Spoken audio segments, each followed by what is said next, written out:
नाच गा रहा है, नाच नाच गा रहा है।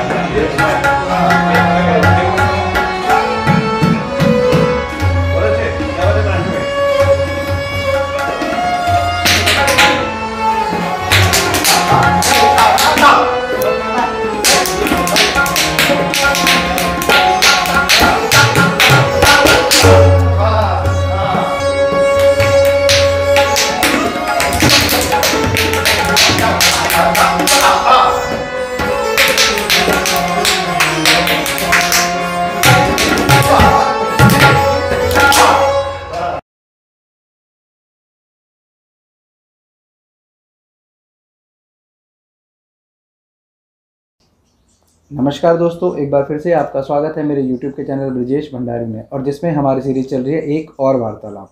और एक और वार्तालाप में हमारे आज के मेहमान हैं दीपक महाराज जी।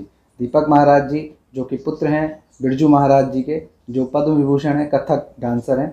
और सर से आइए हम बातचीत शुरू करते हैं और जानते हैं उनके जीवन के बारे में।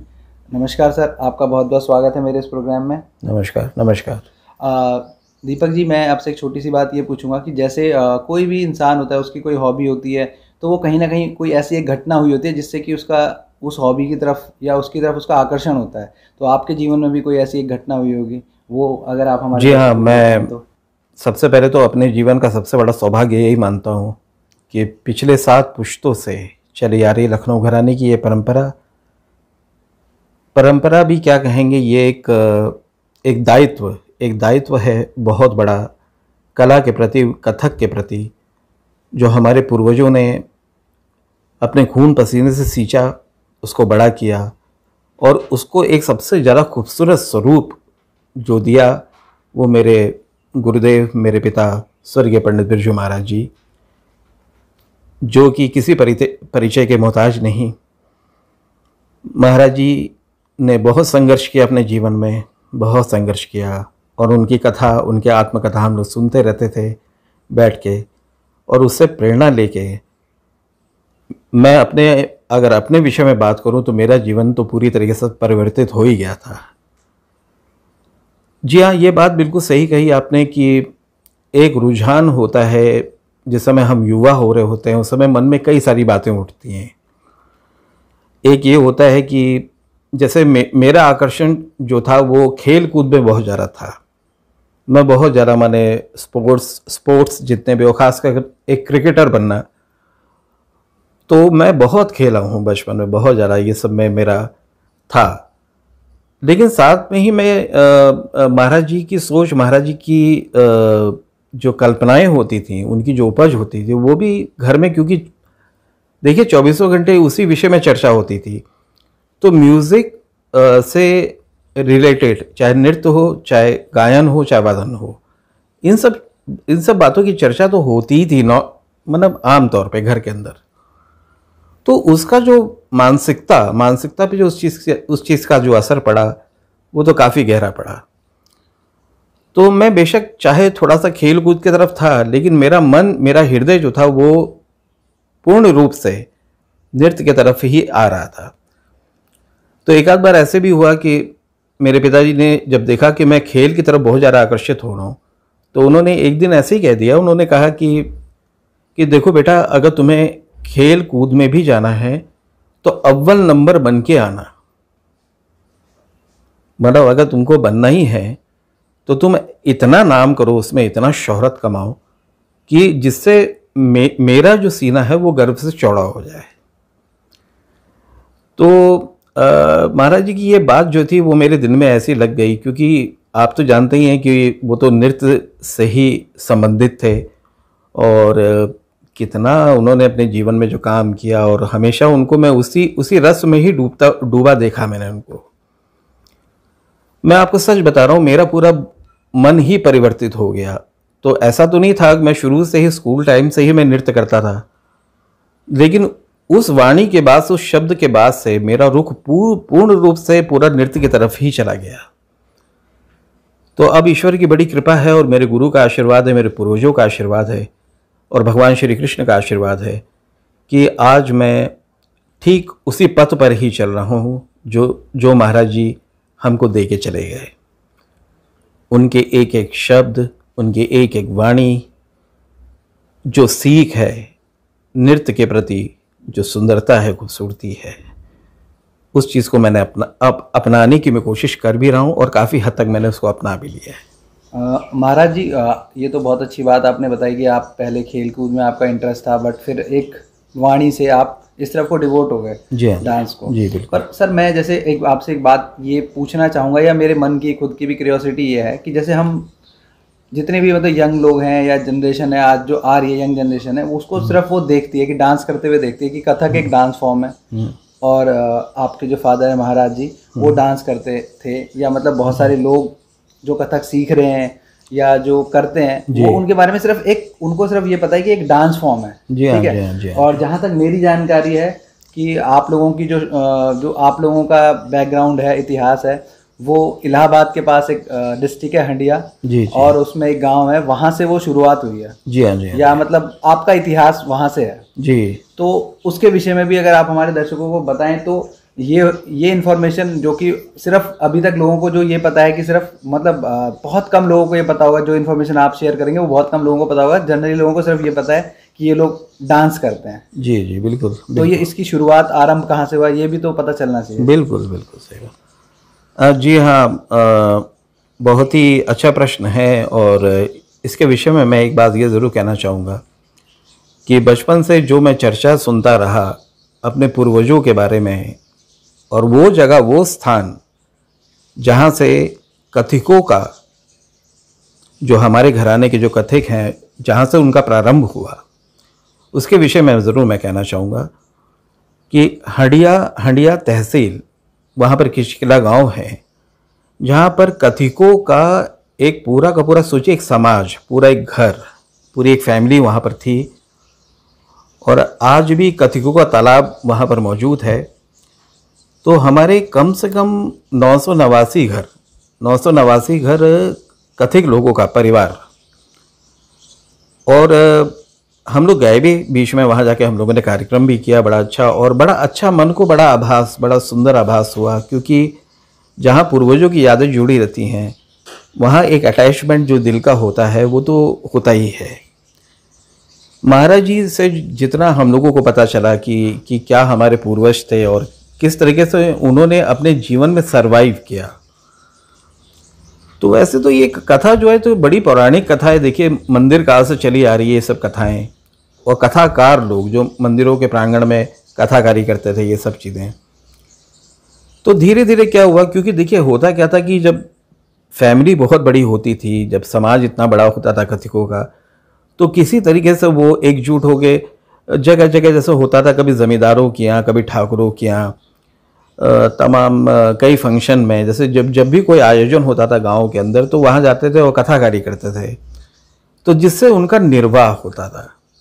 तो निर्वाह करने के लिए वो जगह जगह जाके, और जैसे हमारे पूर्वजों की बात की जाए तो उन्होंने कई वर्ष हमारे नवाब वजीर शाह या नवाब रामपुर, उनके यहाँ उन्होंने एक को डांसर रहे, और बड़े बड़े आविष्कार किए, बड़े बड़े उन लोगों ने, और ऐसी ऐसी सोच, उनकी ऐसी गहरी सोच कि आज भी वो एक मिसाल है सबके लिए। तो ये जो कथा थी, ये परंपरा सोचिए मतलब कब से चली आ रही थी। फिर काफ़ी समय तक उन्होंने वहाँ पर काम किया और बड़े बड़े आविष्कार किए जीवन में। और आज की तारीख में भी हमारी, ये मेरे ख्याल से 3rd या 4th जनरेशन की बात कर रहा हूँ, तब की बात कर रहा हूँ मैं। हमारी परदादी की बात हो रही है, ये बड़ी पुरानी बात है। वो सती हुई थी एक बार, तो अभी भी उनका एक चौराहा वहाँ बना हुआ है, सती का चौराहा। तो अभी भी जैसे वहाँ पर जो भी ब्याता जो होते हैं, जिनका विवाह हो गया, तो वहाँ पर ज़रूर माथा टेकते हैं, उनको प्रणाम करते हैं। तो मैं ऐसे कुल से चला आ रहा हूँ, ये सब कथाएं मैं सुनता रहता हूँ। फिर बीच में तो कुछ ऐसी ऐसी घटना घटित हुई बीच में कि जैसे कभी कोई बीमारी हो गई, या गांव में बीमारी फैल गई, या कुछ हो गया, तो कई लोग वहाँ से, जैसे कहते हैं ना, माइग्रेट कर जाना, वहाँ से चले गए।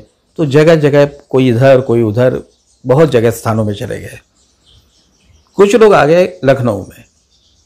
तो एक कहते हैं ना, जैसे देखिए कलाकारों का क्या सबसे बड़ा धर्म होता है, वही ताथई थे तत् की माला तो वही है, ताथई थे तत् माला वही है, सिर्फ स्थान बदल जाता है, लेकिन जपना क्या है, वही ताथई थे तत्।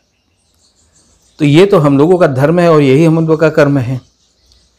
तो फिर सबने जो भी जहाँ भी गया अपने स्थान में, लखनऊ से जो एक पहचान जो शुरू हुई, तो नवाबों के महफिलों की बात करें या, तो वहाँ से एक बड़ा ही खूबसूरत पहचान फिर हमारे, मैं एक दो चार पूर्वजों का नाम भी ले लेता हूँ, जैसे हमारे दुर्गा प्रसाद जी, हमारे ठाकुर प्रसाद जी, और हमारे कालका महाराज जी, बिंदादिन महाराज जी, अच्छन महाराज जी, शंभू महाराज जी, लच्छू महाराज जी, ये सब जो है ना, ये सब हमारे पूर्वजों के नाम हैं, जिन्होंने बड़ा ऐसा दमदार काम किया है लखनऊ घराने के अंदर रह के। चाहे वो किसी भी माध्यम की बात करें, लय के माध्यम से, अभिनय के माध्यम से करें, और रचनाएं लिखी, रचनाएं इतनी सारी लिखी। हमारे बिंदादिन महाराज जी की आज भी ठुमरी कई लोग गाते हैं और उस पर अभिनय करते हैं।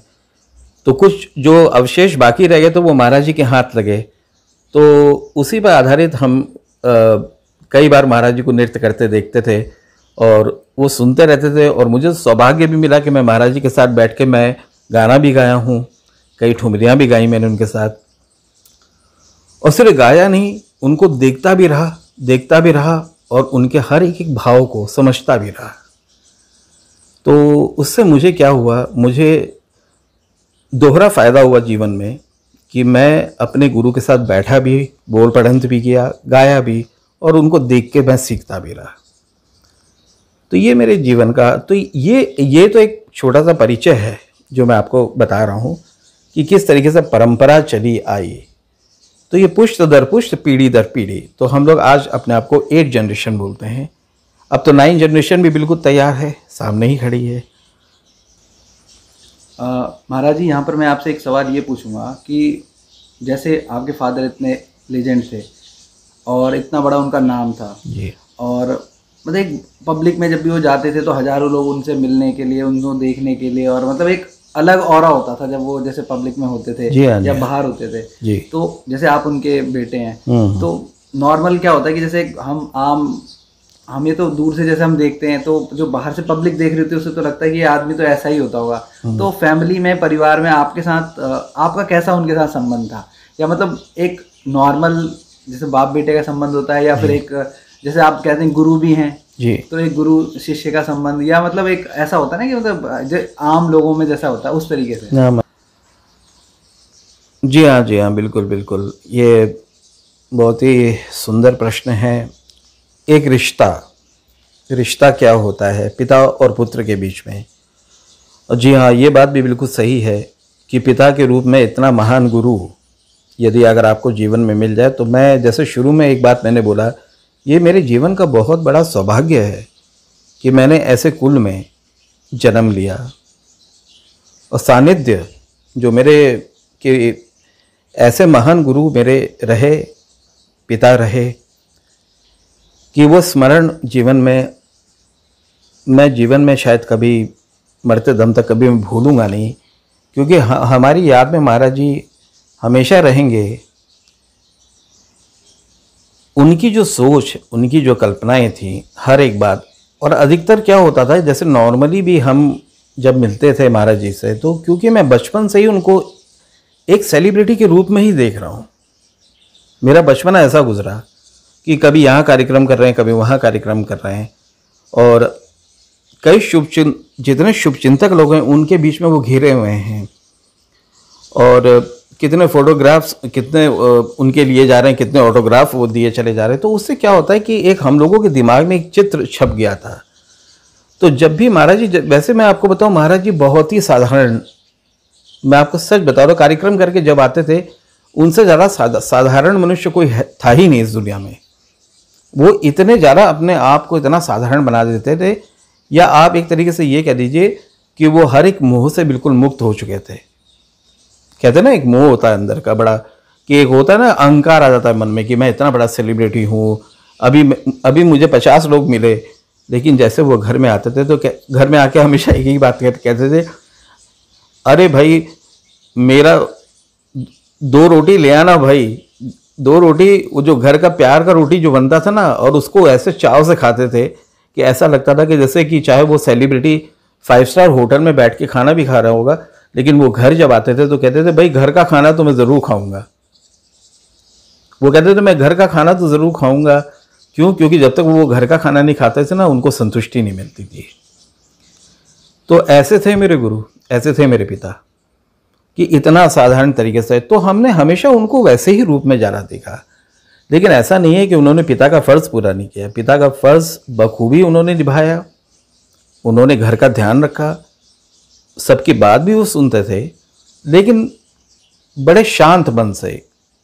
अगर कोई बात बड़ी उत्तेजना की होती थी, कुछ होती थी, तो उसका समाधान, उसका सल्यूशन बताते थे कि देखो भाई, इसको इस तरीके से ख़त्म करो उस बात को।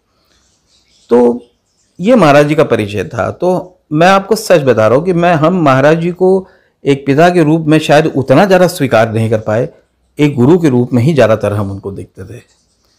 और उनका प्यार, उनकी मोहब्बत सदा अपनी कला के लिए तो बहुत ज़्यादा था। मुझे तो लग रहा है उन्होंने जन्म ही इसलिए लिया था कि उनको यही काम करना था। और बाकी हम परिवार के लोग भी, आज हम लोगों का भी मन बदल गया उनको देख के।